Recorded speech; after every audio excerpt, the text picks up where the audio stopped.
The human-dog bond is special.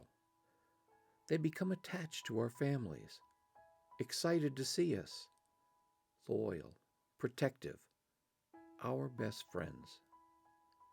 But in every community, there are dogs in shelters.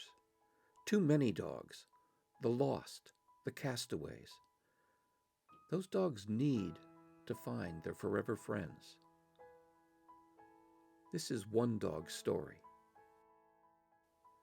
the story of legend.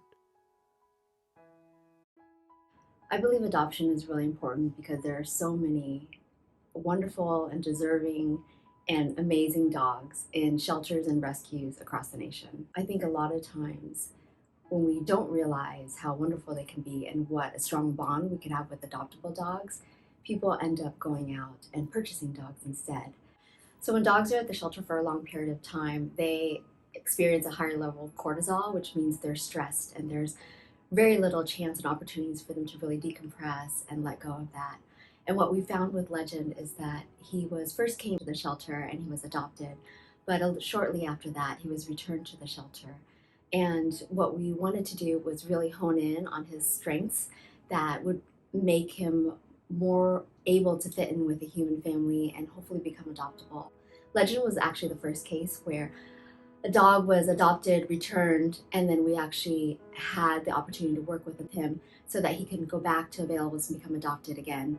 And what we did is we really tried to focus on the consistency around how we handled him, how we trained him, what his outings looked like, so that we could really capitalize on this unique dog that was just so eager and engaged to learn and to figure out what would be best in terms of living with a human family. Hi, my name is Greg, and this is Legend.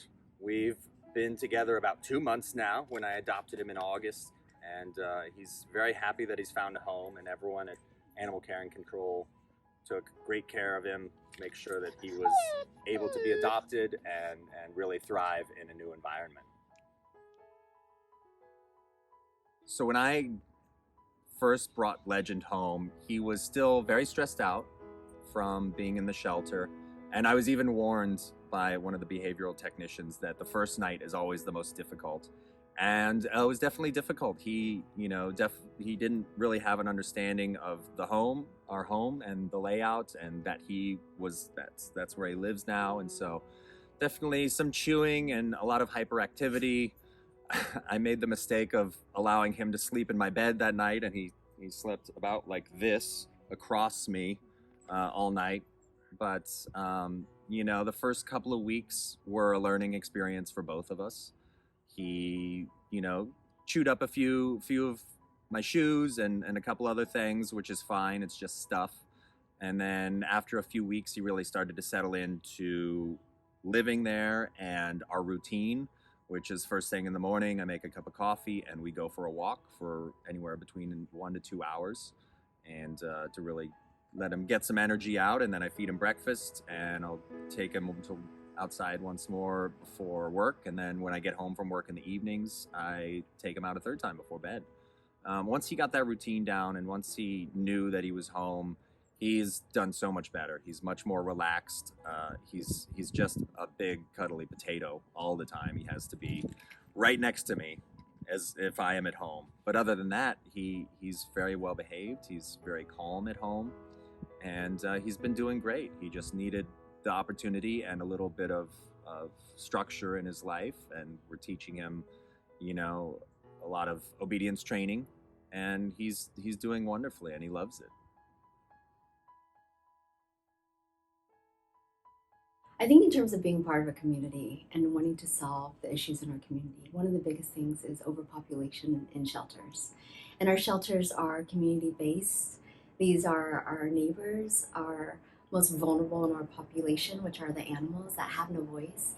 And it's amazing that it's not about looks of an animal or people. It's about building that connection. And I think people would be really surprised once they came down to their shelter or their rescue and just spending time with different animals and dogs, and then realizing that you can build such strong lifelong connections. And it doesn't have to be purchasing a dog in order to find that love.